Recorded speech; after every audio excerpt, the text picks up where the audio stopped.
자, 아까 했던 그 시행자 파트 84쪽 보세요. 84쪽에 한번 그 선에서 확인을 해보시면 우리 주거환경 개선 사업의 경우에는 아예 민간에는 안 된다라는 표시부터 돼 있고요. 그것도 1, 2번 둘로 나눠져 있습니다.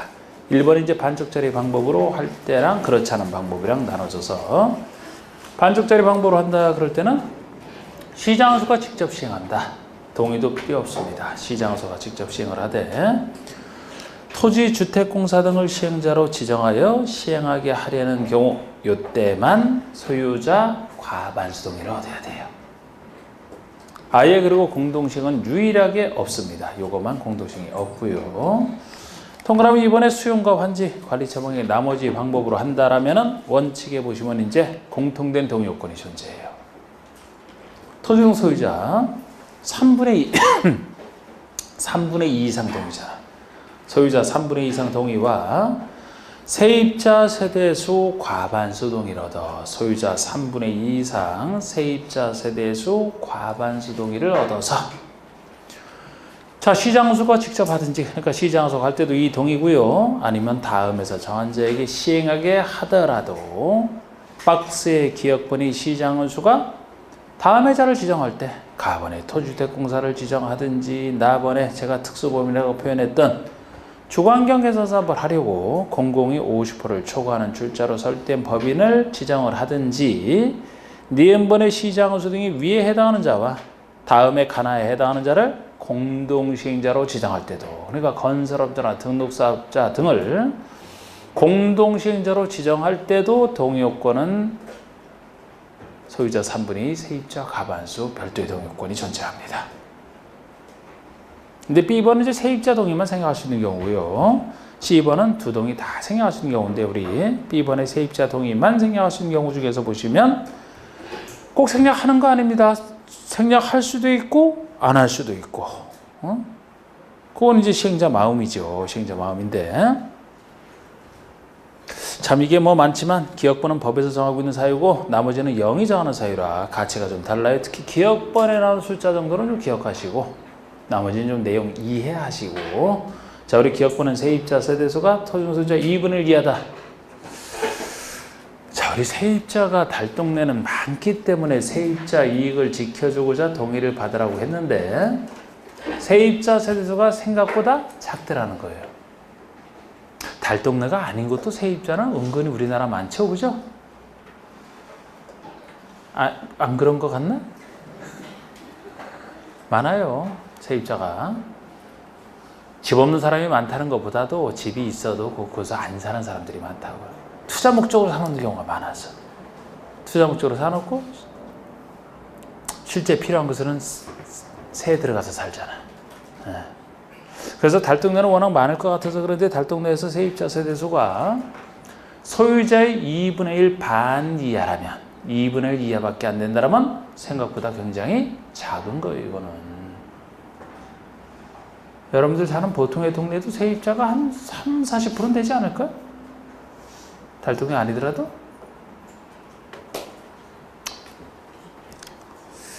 하여튼 2분의 1 이하 세입자가 소유자의 2분의 1 반 이하 2분의 1 이하 요 숫자 정도 좀 보시고 자, 우리 나머지 얘기 중에서는 뭐 니은번에 정비역 지정고실이 현재 해당 지역에 속한 시군구에 세입자가 입주 가능한 임대주택이 충분하여 임대주택을 건설할 필요가 없다고 시도의사가 인정한다. 이미 세입자가 입주할 수도 임대주택이 충분하대요. 그럼 사업이 될 때 세입자는 그 임대주택에 들어가서 살게 하면 되겠네, 그죠? 세입자 보호대책이 마련됐기 때문에 이때는 생략할 수 있다. 이렇게 보시면 되고 또 나머지가 세 번째가 반쪽짜리 방법으로 할 때입니다. 네 번째가 환지 방식으로 할 때요. 다섯 번째가 관리 처분에 따라 주는 방식으로 할 때입니다. 손표시에 수용과 혼용은 없어요. 최소 수용은 여기 생략할 수 있는 거죠. 수용 방법은 없다라는 거. 그런데 D급번 같은 경우가 반쪽짜리라서 이 방식으로 할 때 세입자 동의를 생략할 수 있다는 말은 이상하지 않습니까? 이상하죠? 아니 지금 여기서 동의를 얻으라는 거 이 동의 자체가 반쪽짜리가 아닌 방법으로 할 때 이 동의를 얻으라는 건데 반쪽짜리면 아예 동의가 필요 없잖아요. 근데 여기서 무슨 이 동의를 생략할 수 있대? 모순이죠? 옛날엔 통합해서 할 때 얘기해서 통합해서 할 때. 지금은 이렇게 나눠놓고 나서도 0이 안 바뀌어서 그래. 안 바뀌어서. 제가 볼 때는 완전한 모순이야. 원래 반적자를 할 때는 이 동의 자체가 세입자 동의 자체가 필요 없는데 뭘 받는 걸 전제로 해서 생략할 수 있대요. 옛날 얘기란 말이에요 이게. 그래서 옛날에는 반쪽짜리라면은 통합해서 할 때 시행자가 주택을 손대지 않기 때문에 세입자에게 소유자에게 아무 피해를 안 준다고 봤던 거예요. 그래서 생략할 수 있다고 봤던 겁니다. 환지는 땅 주니까 이제 그곳에 가서 세입자는 그대로 행사하면 되니까. 관리처분에 따라 줄 때는 관리처분의 내용 중에 세입자에 대한 대책이 있기 때문에 생략할 수 이렇게 했던 건데, 법이 바뀌고 나서도 이 0이 안 바뀌어서 그래. 안 바뀌어서. 그래서 이런 모순이 생겼기 때문에 0 만드는 사람이 정신 못 차리고 있는 거지 뭐 이거는. 그래서 여러분들이 요거에서 한다 그러면은 법에 어긋나는 걸 내기도 힘들 거예요. 그래서 아까 얘기했던 대로 세입자 세대수가 소유자의 반이야 2분의 1 이하일 때는 법에 나와 있는 얘기니까 그때는 세입자 등으로 생략할 수 있다라는 거. 그리고 어떤 경우에도 혹시 나오더라도 수용 방식은 생략할 수 있는 경우 아닌 예로서 기억하시라고. 수용 방법은. 수용 방법은 세입자에게 제일 피해가 커요. 소유자에게도 피해가 큰 건데 세입자는 말할 것도 없죠. 수용당하기 때문에 떠날 수밖에 없어서. 그래서 수용 방법일 때는 생략할 수 없는 예로서 그 정도만. 그 다음에 12번은 토지동 소유자 세입자 두 동의를 다 생략할 수 있는 경우입니다. 천재지변 긴급한 경우라고 보시면 돼. 항상 이럴 때는 예외 인정하니까. 그 다음에 옆에 페이지 재개발 재건축 보세요. 재개발 재건축에서는 그중에도 동그라미 1번에 재개발 사업이라면 조합이랑 토지 소유자 1, 2번 둘 다 되는데 먼저 1번에 조합이 할 때 보시면은 조합이 시행하거나 조합의 단독 시행을 얘기합니다. 뒤에 것은 공동 시행이죠. 제가 재개발 재건축에서 공동 시행할 때는 과반수 동의다 그거. 그래서 조합은 과반수 동의를 받아. 과반수 동의를 얻어 시장운수나 초주택공사 등이나 건설업자, 등록사업자 등과 다 할 수 있어요. 이게 공동시행을 얘기합니다. 근데 조합은 과반수 동의로 충분하다는 거예요. 공동시행할 때는. 그 아래 토지등 소유자가 나오는 거 재개발 사업밖에 없는데 B번에 토지등 소유자가 20인 미만인 때 토지등 소유자가 20인 미만이라면 토지등 소유자가 직접 시행을 할 수가 있고요. 역시 토지등 소유자가 공동시행하려면 소유자 과반수 동의를 받아 똑같은 사람들과 공동을 할 수가 있어요. 과반수 동의입니다. 그런데 재건축 사업을 보시면 그 아래 동그라미 2번에서는 일단 토지등 소유자 안 된다는 거 있고요. 조합만 단독 시행하죠. 조합이 단독 시행하거나 공동 시행할 때는 똑같이 역시 조합은 과반수 동의를 받아 공공과 건설업자, 등록자 역시 다 같이 할 수 있습니다. 자, 우리 1, 2번 동그라미 1, 2번 민간시행에 대한 예외로서 처음부터 3번은 재개발 재건축 사업에서 공공시행자가 등장할 수 있는 경우가 있고요. 4번처럼 재개발 재건축에서 지정개발자, 민간 출신 중에서 일정 요건을 갖춘 지정개발자나 신탁업자 등 민간인에게 처음부터 맡길 수 있는 예외가 존재해요. 3, 4번은 1, 2번에 대한 예외입니다. 그런데 아직 4번은 낸 적 없지만 그래도 동그라미 3번 한 2번 낸 적은 있는데 제가 안 한다 그랬잖아. 3, 4번은요. 제가 3번에서도 A번에 공공시행자가 할 수 있는 경우 그래서 일정한 사유를 소개를 안 해놨죠. 괄호 속에 적혀 있는 거 소개는 안 해놓고 그러하기 때문에 안 한다 이렇게 해야지. 내면 요걸 내는데 그래서 요게 내용이 너무 많아. 사유가 너무 많고 숫자가 다 달라요. 그래서 이걸 낸 적은 있는데 이걸 낸다 그러면 지금도 마찬가지로 낸다면 이 숫자를 알 수는 없다고. 이거를 어떻게 이거 수많은 걸 다 할 텐데. 틀리라고 하는 문제는 다름없으니까 이렇게 나오면 그냥 찍으세요. 이것도 역시 비효율적이에요. 상당히. 그냥 생략해도 되는데 제가 내용에다 일정한 사유에 그렇게 샵해놓고 따로 적어놓은 얘기가 또 여기 없으면 꼭 그 전에 기출문제 나왔다라고 해서 또 다시 찾아서 넣는 사람이 있어. 사유를 여기 없다라고 또 책에서 찾아서 또 공부를 한다고 따로 시험에 나온 것이라 하면. 근데 그렇게도 할까봐 그냥 이렇게 넣어놨지 하지 말라는 겁니다. 이거 아주 가끔 그렇게 내려고 하는 건데 그걸 언제 할 거예요? 그걸 기출문제 나왔다고 해서 꼭 중요한 거 다시 나온다는 거 아니죠, 그죠? 기출문제 중에서 우리가 안 할 것도 꽤 많아요. 일부러 틀려가는 문제 내일 할 필요 없어요. 다시 잘 나오지도 않고. 그래서 3, 4번은 다 안 합니다. 자, 넘기시고. 대행자 보세요, 이제. 대행자. 자, 우리 정비법의 대행자가 이제 전부 대행으로서 개발법의 일부 대행과 다릅니다. 자, 우리 개발법에서는 대행을 한다 그러면 공공시행자가 못하는 경우가 없는데 공공시행자가 민간 시행자에게 일부를 맡기는 걸 얘기하잖아. 그러면 개발부서 대행은 민간인이 일부를 대행하는 걸 얘기합니다. 민간인이. 여기서는 반대로 전부 대행이라고 해서 공공이 못하는 경우는 아예 없기 때문에 민간이 못할 때 민간 시행자의 모든 일을 공공시행자 등이 대행하는 걸 얘기해요. 개발법에서는 공공의 일을 일부 민간이 대행하는 것이고 여기는 민간의 일 전부를 공공이 대행하는 걸 주로 완전히 다른 얘기입니다. 그래서 양가로 유언부터 보시면 시장의수 등은 언제 대행을 하느냐. 시장의수 등은 다음에 해당할 때 동그라미 1, 2번 둘 중에 하나에 해당되면 해당 조합이나 토지 등 소유를 대신하여 직접 정비사업을 시행하거나 대신하여 행하는 걸 줄이면 대행이 되죠. 그러니까 시장의수가 대행하겠다는 얘기인데요. 누가 못할 때요? 조합이나 토지 등 소유자, 민간인이 못할 때잖아. 이 사람들을 대신하겠다는 것이. 아니면 지정개발자나 주택공사 등으로 하여금 지정개발자나 주택공사 등으로 하여금 그 민간인을 대행하게 할 수 있다. 그래서 민간이 못하는 부분을 시장의수나 지정개발자나 주택공사 등이 대신 행하는 걸 얘기합니다. 어느 때? 동그라미 1번 둘 중에 하나인데 동그라미 1번은 자, 장기간 정비사업이 지연되거나 권리관계에 대한 분쟁 등으로 인하여 해당 조합이나 토지가 시행하는 정비사업을 계속 추진하기 어렵다고 인정할 때예요. 그러니까 이거는 시장의수가 인정하겠다는 겁니다. 시장의수가 딱 봐서 민간인이 하는 거 계속 어렵다, 안 되겠다. 그러면 시장의수가 직접 판단해서 대응할 수 있는 걸 얘기하는데 그 두 번째는 완전히 반대 경우죠. 민간인이 스스로 못한다고 판단해서 대행을 요청할 때입니다. 우리 못하겠으니까 대행해 주세요라고 요청할 때예요. 토지 등 소유자, 괄호 속에 만약에 조합을 설립했다 그러면 조합은 이 토지 등 조합은 과반수 동의로 요청할 때입니다. 과반수 동의로 요청할 때예요. 여기서도 대행을 요청한다면 이 동의요건 정도를 바꿔낼 수는 있어요. 다른 걸 바꿔내는 게 아니고. 과반수 동의로 요청한다. 과반수 동의. 여러분 보통 이거 대행을 요청한다는 것 자체는 본인들이 사업을 스스로 못하겠다고 판단하니까 대행을 요청하겠죠? 못한다고 판단할 때는 어느 정도 비율에서 못한다면 못할 것 같아요. 최소. 네? 어느 정도가 못한다면 못할 것 같아요? 과반수? 반? 반 넘는 사람? 더? 요거? 그 느낌 잡으라고 물어보는 거야. 그 느낌 잡으라고 지금. 이걸 어떻게 일일이 다 배우겠어 지금. 네?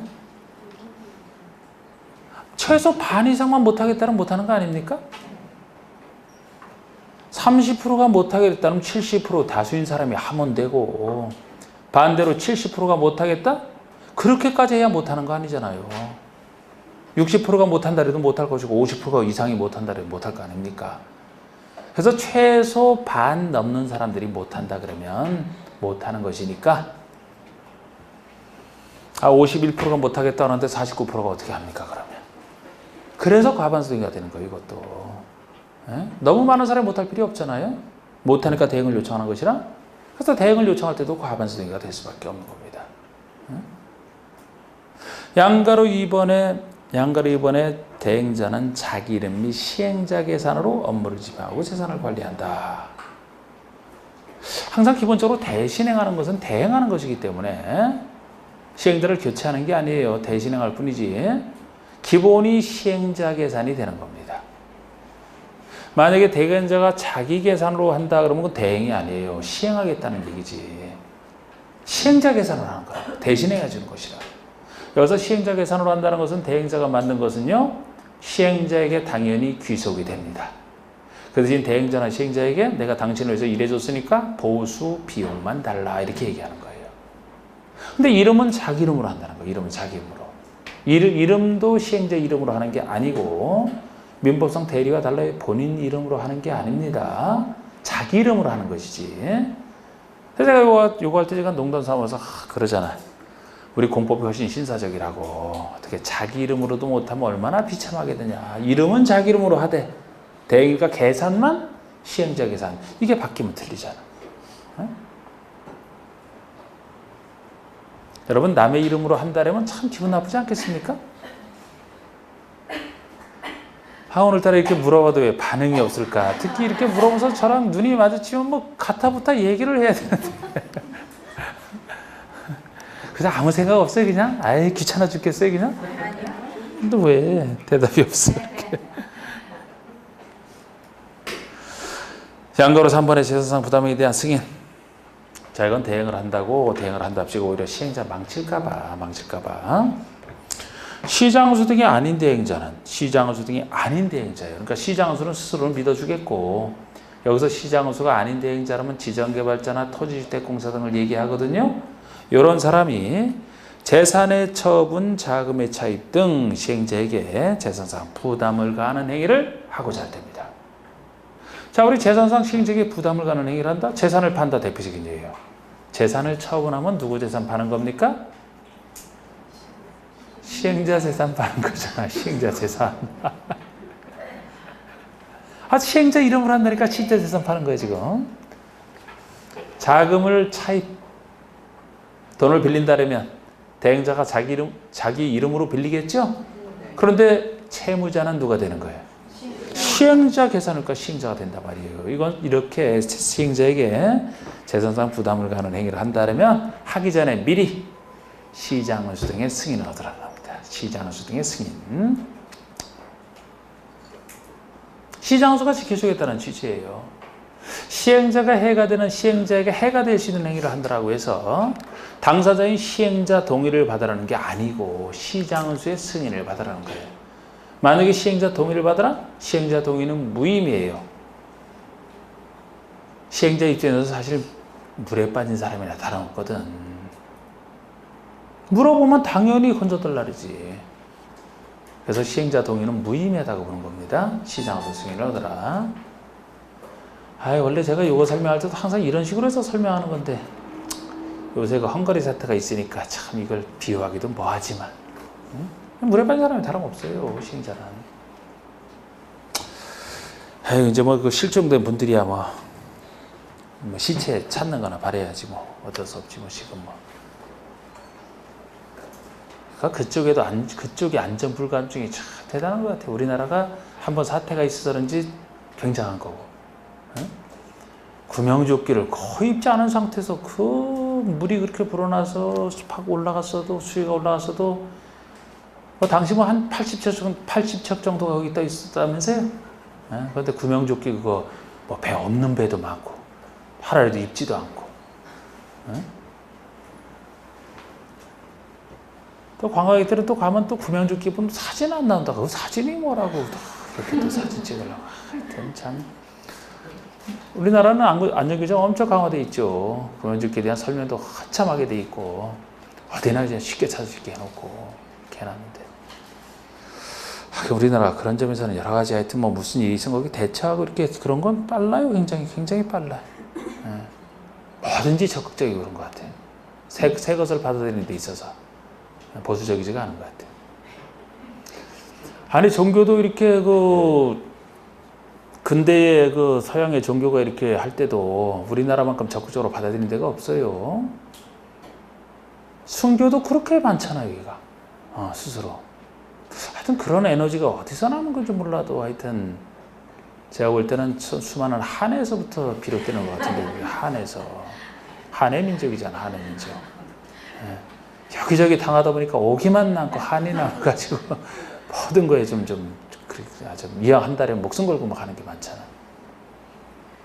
요새 최근에는 여러분 담배 못 피게 하는 것도 우리나라만큼 담배 못 피게 하는 데는 세계 어디에도 없어. 어디에도 없어요. 세금 엄청 내는 사람이 이렇게 눈치 보는 나라가. 아니 담배세가 얼마나 내는데 그게. 일반 가게에서 담배 못 피죠? 일본에 가면 담배 피나요? 일반 가게에서? 막 피워 그냥. 뭐 놀란 눈빛을 해요. 당연히 다른 나라 다 피워요. 일본만 가도 지금 주변에서 옆에서 당연히 담배 다 펴 그냥. 우리나라에서만 못 피게 하는 거지. 예? 그러니까 뭐든지 도입하는데 굉장히 빠르고 강력하다니까 우리나라가. 좋은 나라라는 얘기할 때는 진취적이잖아 굉장히. 예. 아주 그 국민들의 그 잠재력은 굉장합니다 우리나라가. 잠재력이 대단해갖고 그것만 자꾸 끌어들이면 이거. 응? 그래서 정치인들 좋은 군주를 잘 만나면 그때 굉장히 용서했던 거잖아. 그 나라 사람들에서도 뭐 금속활자본 최초 이런 거 한글도 우리나라만 직접 만들었지. 세계에서 자기 나라 말을 직접 이렇게 과학적으로 만든 나라 어디 있나요? 아예 없어요. 아예 없어요. 역사적으로 그냥 이렇게 형성된 것이지 과학적 원리를 갖고서 얘기하는 거. 중국에서 한글을 채택하려고 했었잖아요. 처음에 모택동이. 중국 사람들이 너무 대중들을 공산당은 원래 그렇게 하는 건데 너무 못 배운 사람들이 많고 자기네 한자를 모르니까 한글을 도입하려고 했었다고. 진지하게 검토를 했었다고. 한글은 그냥 조금만 배우면 말하는 대로 다 쓸 수 있거든요. 다행이지 그때 그 사람들이 도입했으면 또 한글 자기네 거라고 또 막 우길 테지. 하도 잘 우겨서 뻔뻔하게 하여튼 우리나라 참 과학기술도 15세기 때 엄청난 그 다음에 성리학이 또 너무 성리학을 적극적으로 받아들여서 또 갑자기 또 약해지게 되지. 하여튼 좀 정치 쪽에서만 좀 잘하면 상당한데 그런 얘기 할 때가 아니고. 자, 시장소 승인입니다. 자, 양가로 4번 보시면 대행자 권리. 당연히 이것도 여러분들이 여러분들이 채권 갖고 채무자 재산에 대해서 채무자가 안 갚는다 압류할 수 있죠? 똑같은 얘기예요. 네? 자, 대행자는 시행자에게 청구할 수 있는 보수비용의 상환에 대한 권리로서 대행자는 시행자에게 보수비용 청구할 수 있거든요. 자기 채권에 의해서 시행자에게 귀속될 부동산을 당연히 압류할 수 있어야 되지. 채권에 의해서 왜 못합니까? 이걸 압류할 수 없다면 틀리겠죠? 당연한 겁니다. 이해할 건 이해하시면 돼요. 자, 이제 조합 들어갑니다. 자, 이제 여기 정비조합인데요. 정비조합인데 똑같이 조합해서 한 문제씩 뭐 개발조합이나 여기나 나오는데 정비조합은 내용은 한 3배 이상 많아. 똑같이 한 문제 나와도. 개발조합에서 나오는 문제는 무조건 맞춰야 돼요. 정비법에서는 가능하면 맞출 수 있는 문제 내니까 맞추면 되는데 때로는 못 맞추기 어렵게 낼 때도 있어요. 너무 양이 많아서 그래. 조합만 해도 양이 많은데 여기는 하나 더 있잖아요. 조합설립 추진위원회까지도 또 있잖아. 추진위원회부터 보세요. 개발법은 없는 얘기죠. 조합설립 추진위원회. 먼저 방가르 1번이 가장 기초고요. 자, 우리 조합을 설립하려는 경우에 만들어야 되는데 언제 만들었냐? 구역지정고시 후입니다. 시기는 정비구역지정고시 후에. 그래서 제가 항상 정비구역 지정 이후에 그려놓는 겁니다. 그 전에 만들 수는 없어요. 구역 지정 이후에 추진위원장을 포함한 5인 이상의 위원. 자, 우리 위원을 뽑고 동의를 받는데 그 위원수가 위원장을 포함해서 5인 이상의 위원입니다. 위원장을 포함한 5명 이상의 위원. 이 추진위원회가 조합 설립인가 신청 들어가거든요. 준비단체니까. 나중에 개발법에서는 토지 소유자가 직접 인가 신청 들어가는데 그쪽에서는 토지 소유자 7인 이상, 여기는 위원수가 5인 이상. 그쪽에 제가 황야의 7인에서 그쪽이 여기가 7이 될 수 없다. 그쪽이 7인이다. 여기는 5인 이상, 위원장을 포함한 5인 이상의 위원 및 운영 규정에 대해서 동의는 소유자 과반수입니다. 그러니까 뽑아는 위원수와 운영 규정에 대해서 이렇게 해도 되는지 과반수 동의를 받으라는 건데 나중에 설립인가 신청할 때 동의 요건보다는 확실히 작아요. 나중에 조합 만들 때 설립인가 신청할 때는 훨씬 더 센 동의죠. 요거 혹시 생각나요? 여기 숫자는 꼭 해야 되는데 복잡하더라도 자, 어차피 좀 이따 할 건데 우리 재개발 조합의 설립인가 신청할 때 동의 요건 혹시 생각나십니까? 우리 정비법에서는 토지등 소유자 먼저 나오고 면적이 뒤에 나오잖아. 개발법은 반대죠. 여기는 소유자, 면적 이렇게 나오는데 재개발조합의 설립인가 동의 431? 431 동의. 카운트다운 동의했던 거. 소유자 4분의 3, 면적 2분의 1, 431 동의다. 자, 재건축은요. 단지안과 단지밖에 달라지죠? 단지 아니다 그러면은 단지 안에 전체 431 43? 4332가 벌써 나와. 4343 한참 하다가 뒤에 끝내야지. 단지 안에서는 4343 반복 동별 과반수. 단지 밖에서가 또 43 반복하다가 계속 반복할 수 없으니까 3위로 끝낸다 그랬잖아. 이렇게 센 동의를 받아요. 그런데 지금은 추진하는 준비단체거든. 준비단체. 조합 설립할 때처럼 센 동의는 필요 없죠? 과반수 동의라고. 과반수 동의. 준비단체에 불구하고 추진하는 둘 이상 날림만 안 되면 돼요. 하나만 최소한에 있으면 돼. 과반수로는 충분하다는 거예요. 과반수로는 50% 딱 넘는 개념이니까. 하나가 딱 들었으면 다른 건 더 이상 들었을 수가 없죠. 한쪽에서 50% 넘게 받았는데 다른 쪽에서 어떻게 받습니까? 최소한의 동의 요건 준비단체에 불구하고 날림만 안 되면 된다. 과반수 동의로 충분한 겁니다. 조합의 설립인가 동의보다는 훨씬 작아요. 이렇게 해서 구성한 다음에 시장수 승인, 정비부니까 시장수가 되겠고요. 승인받는 겁니다. 승인 아직까지 이걸 바꿔내진 않았지만 조합은 설립 인가를 받거든요. 인가가 허가보다 더 센 게 인가인데 승인은 허가보다 더 작은 간단한 개념이 승인이에요. 승인은 말 그대로 인정해 주겠다는 거, 인정해 주겠다는 게 승인이에요. 그러니까 이제 조합을 추진해 만든 거 사실을 그냥 인정해 주는 것이니까 그 확인만 하고 인정을 해 줍니다. 시장에서 승인을 받으면 만들어지는 거예요. 단 공공지원을 하려는 경우에는 구성하지 아니할 수 있다. 우리 공공지원이 말 그대로 시장은수 등이 이 지원해 주는 걸 얘기합니다. 그러면 요 민간인이 시장은수가 지원을 해주게 되면 거기 따라가면 되니까 추진을 구성해도 되지만 안 할 수도 있다. 안 할 수 있는 경우죠. 그리고 지금 과반수 동의가 나왔는데 우리 동의사수 산정할 때 그 동의 방법과 동의사수 산정할 때 그 얘기가 박스에 쭉 나와 있어요. 개발법에서도 이런 얘기가 있었거든요. 그런데 개발법에서 내용이 작았단 말이에요. 여기는 훨씬 내용도 많아 지금. 그런데 여기는 추진이랑 조합에서 다 쓰는 얘기죠. 그쪽에서는 추진이 없으니까 그렇지. 여기 추진이든 조합이든 여기서 다 쓰는 얘기인데 내용이 좀 더 복잡해지는 게 하여튼 정비법이 사기치는 사람이 많아서 자꾸 내용이 자꾸 덧붙여지는 거예요 이게. 이것만 해도 다른 것에 대한 예의를 막 인정합니다. 자, 제가 이 중에서 3번은 했었죠? 저번에.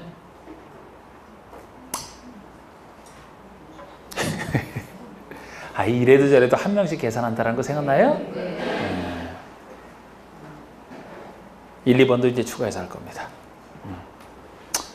자, 우리 1번 동의할 때 방법이에요. 어떻게 동의하느냐? 동의는 서면으로, 서면 동의서에 지장을 날인하고. 지장이 뭔가요, 여러분?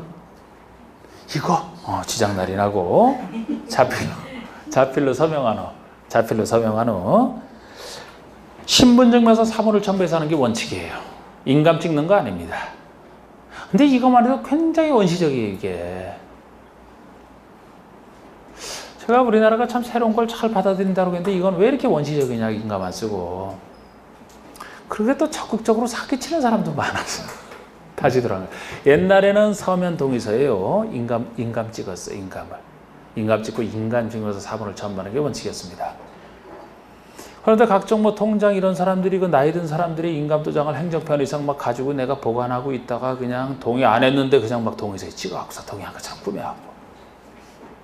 그런 일이 발단이 돼서 조합 설립인가 가척하고 조합 탄생해서 사업시행 인가 받고 관리처분 인가까지 하고 나서 막 공사를 하는데 중간에 내가 동의하는데 내 동의서가 거기 왜 가 있느냐 이런 문제가 생겨가지고 공사 중단되고 법원 소송 걸었으니까 조합 설립 무효에 대한 소를 걸었겠죠? 공사 중단된다. 다시 한번 해보니까 남이 찍은 거예요. 남이 인감도장을. 그럼 동의 진정한 동의 아니잖아요. 설립 무효다. 그럼 처음부터 다시 해야 된다. 엄청난 손해가 발생하지. 공사 중단되고 사업 못하고 처음부터 다시 한다면 얼마나 손해가 발생하는데요. 많았어 이런 경우가. 제가 그 당시 이 법이 이렇게 됐을 때는 제가 왕십리에서 강의할 때인데 그 왕십리에서도 그 재개발 사업할 때 그런 일이 생겼었거든. 난리 났었지 수많은 사람들. 그런 문제 때문에 이걸 나중에 바꾼 거예요. 서면 동의서도 옛날에는 동의 받는 사람들이 임의적으로 작성해서 서면으로만 해서 동의받으면 됐어요. 지금은 서면 동의서도 시장은수가 인정하는 따로 요식 특이한 동의서가 있어요. 그것만 써야 되고. 이걸 찍어야 된다는 건 사실 굉장히 원시적으로 들어간 거라고. 여러분들 해외 나갔는데 지문을 꼭 찍어야 된다. 이건 인권 문제, 인권 문제. 지문 하는 게 인권 문제라고. 그런 걸 들어봤다라든지 아니면 하여튼 좀 저랑 눈이 마주치면 반응을 좀 보여줘. 특히 눈 마주치는 사람. 그런 문제 못 들어봤어요? 이런 거 찍는 거? 못 들어봤으면 벌써 눈동그랗게 뜨든지 무슨 소리냐 이렇게.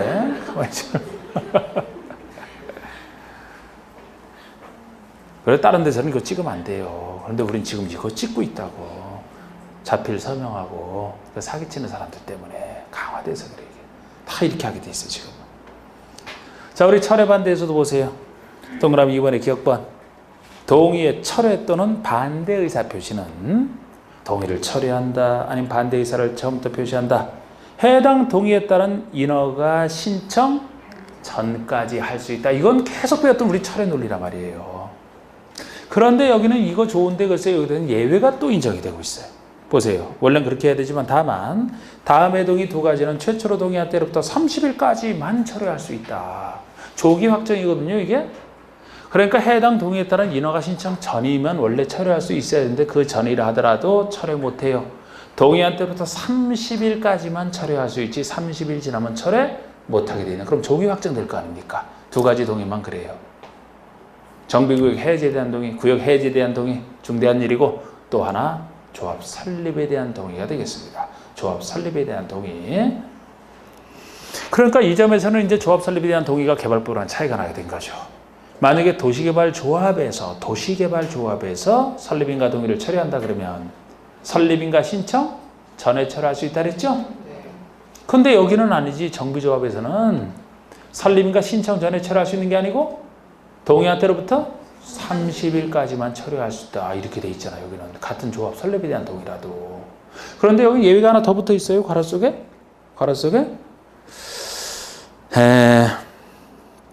최초로 동의한 때로부터 옆에 페이지 맨 위에 최초로 동의한 때로부터 30일이 지나지 아니한 경우에도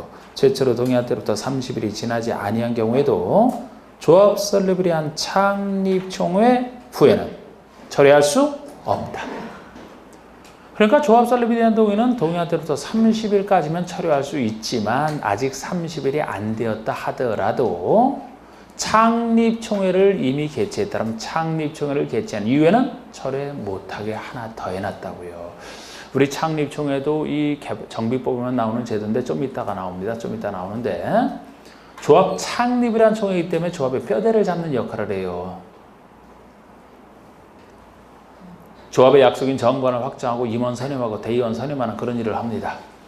그걸 창립총회에서 했는데 아직 30일이 지나지 않았다고 해서 만약에 동의를 철회할 수 있다면 창립총회가 무효가 될 수 있죠? 그래서 안 된다는 거예요. 창립총회를 이미 그전에 몰라도 창립총회를 개최했다면 철회 못하게 하는 겁니다. 이런 얘기도 또 있고 이 니은번은 철회할 때 그 서식인데요. 아까 뭐 지장 찍고 하는 거 다 똑같습니다. 다 똑같아. 다 똑같은데 그 중간부터 나오는 얘기랑 디귿번 얘기는 글쎄 이런 거 많아서 그냥 이건 또 쉬운 얘기니까 그냥 말로만 이렇게 할게요. 그냥 이렇게 혹시 나왔을 때 그런 얘기예요. 자, A가 동의를 했거든요. A가 B에게 동의를 했습니다. 동의서에 아까 해서 보냈어. 동의했어. 지장 찍고 해서. 그런데 이 동의를 철회한다면 당연히 동의 상대방에게 철회서를 보낼 거예요. 그죠? 철회서를 보낼 거 아닙니까? 역시 철회서 똑같이 지장 찍고 자필 서명해서 내용 증명으로 보낼 겁니다. 그런데 이 중요한 철회서가 가다가 혹시 도달을 못할까 봐 동의 상대방에 보내는 게 아니고 한 통 더 보내요. 시장군수에게도 보내게 돼요. 그러니까 철회를 한다면 철회서를 두 통 만들어서 동의 상대방에게 보내고 시장군수 등에게도 보내게 되어 있습니다. 그럼 시장군수는 이 철회서를 받았다 그러면 이 철회서를 받았다는 사실을 동의 상대방에게 통지를 하게 돼 있어요. 받고 나서 통지하게 돼 있단 말이에요. 그러면 이때 직접 철회한 사람부터 받은 철회서와 시장군수로부터 통지받은 때 중에서 철회 효력은 상식적으로 언제 발생할 것 같아요? 빠른 때, 느린 때? 빠를 때지 당연히. 이 둘 중에 빠른 때 효력 발생한다. 상식이죠? 빠른 때에 일단 철회됐다는 사실을 알 거 아닙니까? 그 얘기야, 그 얘기. 니은디 급번 얘기가. 읽어드리지 않고 그냥 그런 얘기고. 이것보다 지금 1, 2번보다 더 많이 나왔던 게 3번인데 1인으로 산정해야 되는 거 우리 사람 수 계산할 때 개발법에서는 뭐 공유하고 있을 때 그 투표 결과 가치 왜곡 때문에 공유하고 있을 때 대표자 한 명만 인정한다 그 얘기만 나왔지만 여기서는 좀 더 복잡해지는 게 예를 들어 재개발 사업 등에서는 토지 등 소유자 개념이 여러 사람 있잖아요. 그럴 때 대비해서 사람 수가 많아요. 원리는 똑같아요. 자, 여러분. 하나의 물건을 여러 명이 공유하고 있다. 그러면 대표자 한 명만 사람 수 계산할 때 인정한다 그랬죠? 요건 다 알고 있어요. 똑같이 쓰니까. 그런데 이번에는 하나의 물건을 한 사람이 1인이 한 사람이 부자예요. 여러 부동산을 가지고 있어요. 여러 부동산을 가지고 있어요. 몇 명으로 계산해야 돼? 한 명이지. 사람이 어떻게 재산 수에 따라 인격체가 나눠집니까? 한 명이지. 하나의 물건을 여러 명이 공유해도 한 명이요. 한 사람이 여러 물건을 가지고 있어도 당연히 한 명이요. 이번엔 재개발 등에서는 지상권자도 토지용 소유지에 들어갔죠. 지상권자도. 그러면 토지의 지상권이 설정되어 있다라면 당연히 그 토지의 소유권자는 당연히 있고 지상권자도 같이 있다는 얘기죠. 하나의 토지의 소유권과 지상권이 있을 거예요. 그러면 몇 명으로 계산해야 돼? 한 명이다. 이걸 2명으로 계산하면 안 되죠. 2명으로 계산한다면 지상권 없는 땅은 한 표인데 이건 2표가 되잖아. 안 되지. 같은 땅인데. 그래도 역시 한 명이야. 그래서 하나의 토지이기 때문에 그래요. 그런 얘기입니다. 토지와 건물이 소유가 다르다면 이건 당연히 각각 계산하지만 지금 얘기한 건 다 한 명으로 계산해야 돼요. 이게 복잡한 그래서 제가 이래저래도 한 명 이렇게 생각하시라고 했잖아. 공유하고 있는 사람이 여러 물건을 가지고 있어요. 똑같은 공유자가 여러 물건을 가지고 있어요. 몇 명이에요? 역시 한 명이겠지 뭐. 공유자가 여러 물건이니까 그 공유자로 본다. 공유자는 대표자 한 명으로 봐줘야 되니까. 그 얘기입니다. 그냥 잘 계산해야 돼요. 자, 3번에 1인으로 산정해야 되는 경우로서 기업번에 한 필지의 토지나 하나의 건축물을 여럿이서 공유하고 있다? 여럿을 대표하는 1인으로. 토지의 지상권이 설정되어 있어요. 소유자 지상권자를 대표하는 1인으로. 1인이 한 사람이 다수 토지나 건축물을 소유하고 있습니다. 필지나 건축물의 수에 관계없이 1인으로 계산해야 되고 둘 이상의 토지나 건축물을 소유한 공유자가 동일하다 그러면 똑같은 공유자가 여러 물건 가지고 있다는 얘기니까 역시 대표자 1인으로 산정해야 되는 겁니다. 이 얘기예요. 자, 이건 개발법 조합에서 다 쓰는 얘기고 자, 이제 추진의 기능 봅시다. 추진의 업무. 다음 업무로 수행할 수 있다. 여러 가지 준비 업무 할 수 있다고 보시면 돼요. 여러분 지금 추진은 아직 조합되기 전이죠? 조합의 업무랑 구별하시는 게 기본 논리죠. 그래서 예를 들어 조합이 만들어지면 시행자 아닙니까? 시행자 밑에 나오는 계획은 시행자가 만드는 계획이라 그랬죠? 이건 추진 업무가 될 수가 없지. 추진은 준비 업무만 담당하니까 조합의 업무랑 구별하시는 1번 정비사업 전문관리업자 선정 당연히 가능합니다. 이게 정비사업은 전문가거든요. 정비사업 전문관리업자가 이 사람을 선정할 수 있어야 민간인이 도움받을 거 아닙니까? 이 사람이 도움을 계략적인 시행계획서 작성이에요. 계략적인이 빠지면 틀려요. 정식 시행계획서라고 하면 시행자로서 조합의 일이 아닙니까? 여긴 계략적인이니까 가능하죠. 세 번째 설계자 선정 변경. 아니 설계자도 선정할 수 있어야 준비 업무를 담당할 수 있죠. 설계도 준비 업무에 들어가니까 또 조합 설립인가를 밖에 여러 가지 준비 업무. 우리 설립인가학교에서 동의서 받으러 다녀야겠죠. 동의서를 접수한다라든지 정권의 초안을 작성하는 거 다 준비 업무에 들어갑니다. 이런 것들을 담당해요. 그 아래 주의할 것 중에 시공자 선정과 시행계획서 작성은 시행자인 조합의 업무이므로 추진의 업무랑 구별하라. 조합의 업무랑 구별하라 그런 얘기를 써놓은 겁니다. 아까 시행계획서 관리처 병행 말할 것도 없고 여기 안 적어놨지만 시공자도 그래요. 어디서나 시공자는 시행자가 선정하는 것이거든요. 시행자가 시공자를 선정해요. 그럼 조합이 만들어주면 조합이 선정하지. 추진회가 할 일이 아니잖아. 그런 이유가 좀 구별하시고 2번 정비사업 전문관리업자를 만약에 선정할 때 방법이라면 이거 경쟁입찰로 해야 되나요? 수의계약으로 하나? 어떨 것 같아? 정비사업 전문관리업자 선정할 때 경쟁입찰? 일반인 대상으로 공정하게 해야 되니까? 네? 네. 우리 배웠던 논리랑 똑같아요. 제가 경제입찰 수익액 어디서나 쓰는 논리라고 했잖아요. 특정인에게 줄 수밖에 없는 게 아니잖아요. 그죠? 정비사업 전문관리업자를 선정한다. 수많은 관리자, 업자에게 다 기회를 줘야지, 공평하게. 그래서 이건 배운 거하고 그대로 쓰면 돼요. 이런 거 뭐 유사한 거 다 마찬가지 아닙니까? 하여튼 원리를 잘 보고 해요, 원리를. 요새 문제는 단순한 기로 절대 안 된다 그랬어요, 제가. 그리고 앞으로는 종합 문제가 주로 대세예요, 종합 문제가. 지금 흘러가는 방향이. 어느 한 부분에 대해서 묻는 문제는 자꾸 지양되고 있다고, 이제. 자꾸 그런 것에 빨리 적응하셔야 돼요. 지금 단순히 어느 한 부분에서 그냥 단순히 외워갖고 하는 거, 이거 못 푸는 문제가 대세예요, 대세 지금은.